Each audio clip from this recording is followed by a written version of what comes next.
My arms ache when I slide the last box out of the car and it slips from my grasp, hitting the ground with a shattered glass thud. I stare at it for several seconds, wishing for the ability to rewind time, hoping that the fragile pieces inside will be miraculously intact. But the box is still on the ground, and now I have an audience. Wilma Murphy from across the street walks over, cane in one hand, cup of coffee in the other. She stops a few feet in front of me, takes a slurpy sip, then says, "You know, it'd be smarter if you pulled into the driveway and unloaded the boxes at the back door." I'm annoyed she's probably right, but I won't give her the satisfaction of seeing me shaken. "Is that so?" I say. "I'll remember for next time." She narrows her eyes, surely sensing the sarcasm in my tone. "So you're really closing the store? Does this mean your mother will be cleaning rooms with you for the rest of her life?" Fun fact about my neighborhood in Providence. Silver Lake has fewer than 9,000 residents, which means there's a decent chance the boy you have a crush on 2 blocks over could have already hooked up with your cousin.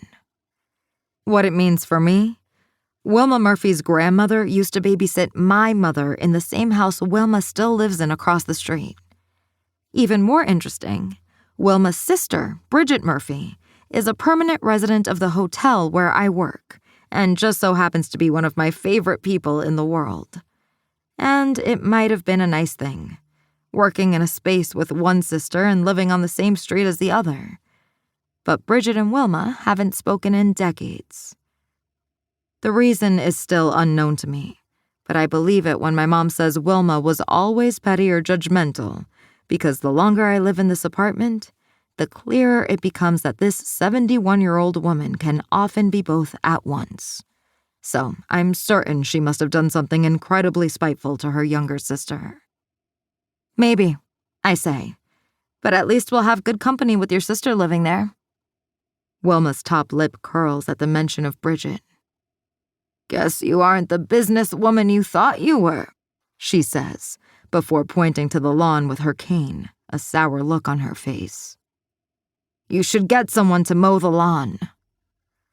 With that, she turns away, whistling a song while walking toward her house with its perfectly mowed lawn. Once I'm inside, I take one look at the shattered jars of sugar scrub and sink against the front door, still feeling the sting of Wilma's words below my breastbone. When we opened the shop, my mom was able to quit housekeeping to focus on creating products, something she started when she was a teenager who was sick of being sent to the salon every Saturday for relaxers. She never knew she'd find joy in making hair products, but 6-year-old me was already dreamy while I listened to her sing and whip shea butter till it was smooth, waiting for the chance to mix something too. All I hoped for was to be as cool as her when I grew up, for her to look at me the way I looked at her. And I finally felt that when we first opened our shop.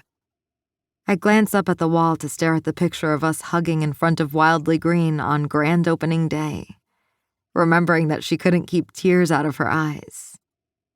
"I can't believe this is real," she said. Then with a shaky voice, "If only your dad could see us now." My gaze flicks to another picture of the 3 of us, which is in the same worn wooden frame I've had since high school. Dad with a handlebar mustache I'd poke fun at, me on his back with small 6-year-old fingers pulling at his blonde hair.